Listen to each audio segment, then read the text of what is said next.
Hey folks, it's the Daily Landsblog, and I'm home. Left for Cleveland on Monday and came back today, and it was quite the experience, I have to say. First of all, on one level, what really pissed me off was the fact that you can't get non-alcoholic beer in the United States anywhere. I mean, I'm around searching for it, and it's not there. What's the deal with that? I mean, how are we people that have sworn off alcohol supposed to deal without our non-alcoholic beer? It was a pretty amazing experience, as you would have seen if you watched the Daily Lance blog.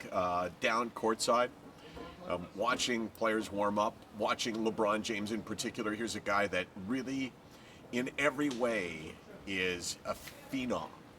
You watch him warm up and he's different than everyone else. If you ask someone from a different culture to come over and watch this game and said, which one of those players out there before the game is one of the greatest players of all time, you would have singled him out. His intensity is unbelievable. Just a real treat to watch him. Unfortunately, the Raps lost. Saw tons of people from Toronto during game number 2. I heard a lot of this. Hey, Mike, love OTR. Who's on the show tomorrow? And I don't know what to say, right? I don't want to break it to him. The show isn't on the air anymore. And it's been off the air for 3 months, so it's like, I don't know.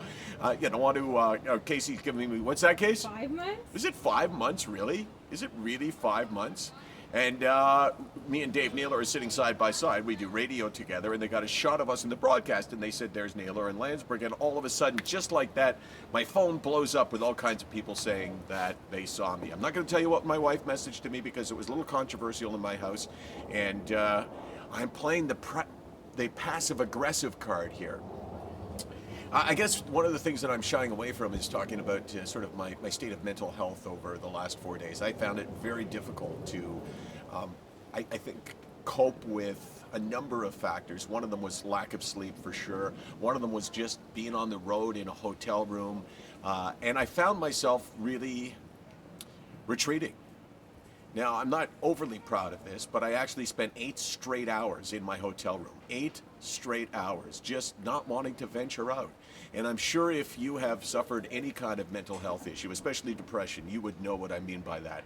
So I got back to my hotel room after work at 10, and I went to 7 o'clock, which I guess would be 9 hours without leaving the room. And that's just a fact of life with depression.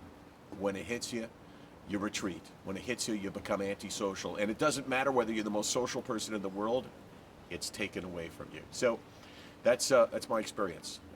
I could go on and on and on and on, but anything that says go on and on and on and on about is not very interesting.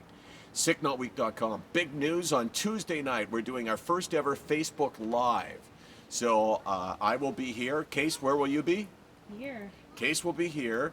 And we'll be talking to you about the whole ambassador program, answering any questions. So you should tweet them at Hey Landsberg, at SickNotWeak. I was going to say at Hey SickNotWeak, but that wouldn't be right. And we also just found out from Facebook that they're going to give us a weekly show. The way we did the 10 and 10, we're going to do one every week. So there's lots of stuff to talk about. And you know what? I'll have an awful opportunity tomorrow to talk about it, or any other day, because I'm going to do this every day forever. 364 days a year. What's that one day, you ask? You really want to know. You really want to know. And you know what? I'm not going to tell you. SickNotWeak.com every day, 24 hours a day, 7 days a week. Come see us. Come join us and feel maybe just a little bit less lonely.